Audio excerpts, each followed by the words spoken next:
Oh, hello, this is Tak Chung from Walk with Tak, and welcome to my YouTube channel. If you enjoyed this video and would like to receive notifications of my future video postings, please subscribe. As I'm trying to help to teach other people how to cook, I often think about how do I cook the way I am right now. And I realized that this root has gone way back into my childhood. The person who has the greatest influence on me is a remarkable lady, and I will call her Jade for the purpose of this video. And I'm going to tell you about how she influenced me in how I think about food and cooking. In many ways, Jade is like a mother to me. Actually, I would call her, she is my surrogate mother. Now, Jade came to our life when I was about 7 years old. Jade came to work in our household as a domestic help. She came from a very poor family in the rural part of southern China, and she moved to Hong Kong when she was about 7 years old. Her family was very poor, and by the time when she was about 15, she started work as a domestic worker. She has been working for a family who are friends of my parents. She worked for them for over 20 years. And this family decided they're going to immigrate to Australia, so they recommend Jay to work for us. At that time, Jay was in her mid-40s, and I remember she came with a great deal of fanfare because she was well known among all the circle of friends of my parents to be an excellent cook. In fact, there was some competition of trying to hire Jay after this family decided they're going to move away from Hong Kong. And my parents was ecstatic when Jay agreed to work for them. My parents are busy with their work as well as with their social life. So I spent a lot of time during the year when I was growing up with Jay. I still remember when I was young, I would sit at that small kitchen table at the corner of the kitchen, and I would do my homework while Jay was preparing for dinner. Jay's cooking skill is truly legendary because my parents never have to tell her what to cook. She knows exactly what the preference of my parents' taste for food, and she knows mine as well. So she will always come up with something both surprising but at the same time familiar at the same time. In fact, I could not remember that she ever cooked the same dish twice. There always be some variations, and a lot of time the variations always make the dish better. So over the years, our food become better and better, partly because she make adjustments to our taste and preference. I still remember vividly, actually, even the event when it happened. When my parents went on a trip, they came across a dish that they really like. So they came home and described that dish to Jay. A couple of days later, Jay cooked that dish for my parents. And when my parents taste it, I can see how excited they are because that dish tastes exactly what they experienced on their trip.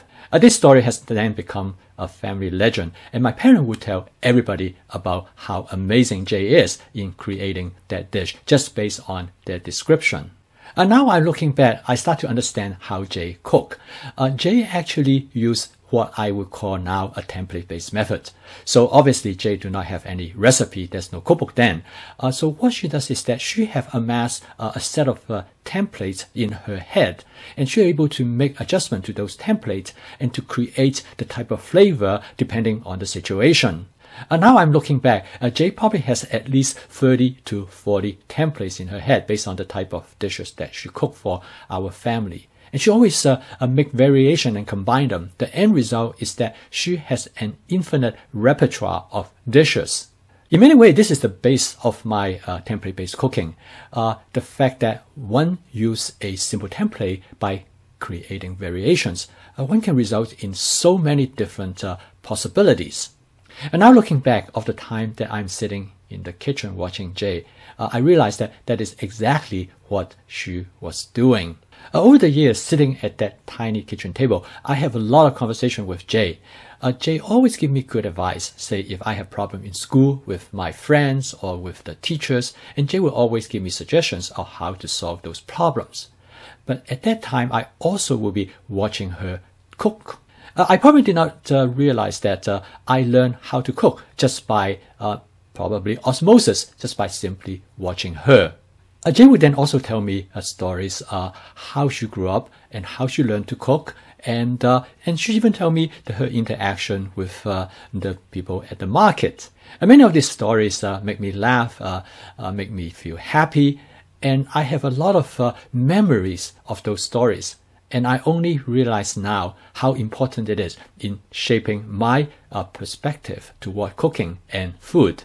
Of course, my parents love Jay, and they treated her very well. I recall that every year, my parents always would give her a big bonus at the end of the year. Jay was wonderful to me. When she received her bonus, she always would buy some toy for me. So when I turned about 12, I started to receive allowance from my parents. And one year at the end, I asked my parents, I said, since you guys gave Jay a bonus, how about you guys give me a bonus as well? My mother looked at me with a kind of incredulity, and she said to me, well, in fact, you should give us a bonus for taking care of you. When I came to the United States, I started to cook almost immediately for other people, even though Jay never really taught me how to cook. However, the most important lesson that I learned from Jay is the audacity of cooking. Have no fear. Just go and do it, because I have the confidence, which I probably got from Jay, that everything would turn out to be amazing. And now looking back, I realize cooking, like everything else, it's not about the individual steps, not about the process, not about the skills, but it's about the attitude toward a task, that you could do it with confidence and with conviction. I always know from the very early stage of my life after I came to the United States, I will always cook for the rest of my life because of Jay's influence on me. About several years ago, I had a conversation with a friend of mine, and I will call her Tamara for the purpose of this video. Now, Tamara is an excellent Italian cook, and she told me that she did not cook until when she turned about 30 years old. She told me that every summer she would spend time with her grandmother. Now, her grandmother is an exceptional cook, and she was sitting in the kitchen and watch her cook, and she would tell her stories about her life, and this was some of the happiest moments of her life. Her grandmother never taught her how to cook or never involved her in cooking. But when she turned about mid-30s, she decided that that's something she would like to do. She feels like she had been cooking all her life because she drew on all the observation that she made about her grandmother's cooking. Once she told me jokingly, she said, people never remember their grandfather because the grandfather do not cook for them. I'm sure you all have favorite memories in sitting in a kitchen and watching somebody make a delicious meal for you time and time again. Based on both Jay and Tamara's grandmother, I have decided I'm going to approach the remaining year of my YouTube channel in these following ways. In my future video, what I would like to do is to bring you into my kitchen every day and have you watch me how I cook the meal that we eat. This will be the same way as I sit in that little kitchen table in the kitchen watching Jay cook. In this video, I'm going to not just show you how I cook those dishes, but also the attitude, the approach, and the philosophy of how I view food and cooking. I would like to share my experience with you through stories of people whom I met, through events that I have involved in, and the challenges that I faced in my own life. I truly believe the best way for me to help you to learn to cook is not to teach you what to do in each individual step, but to show you how I do it and why I do it, and provide you with an explanation of my attitude toward cooking.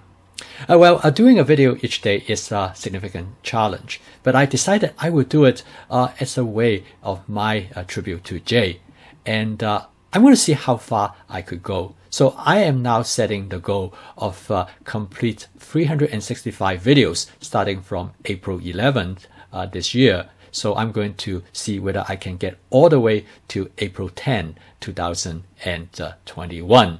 So I will invite you to join me. And if you would like to receive notifications of my future video postings, please subscribe to my YouTube channel. Thank you for watching. See you next time.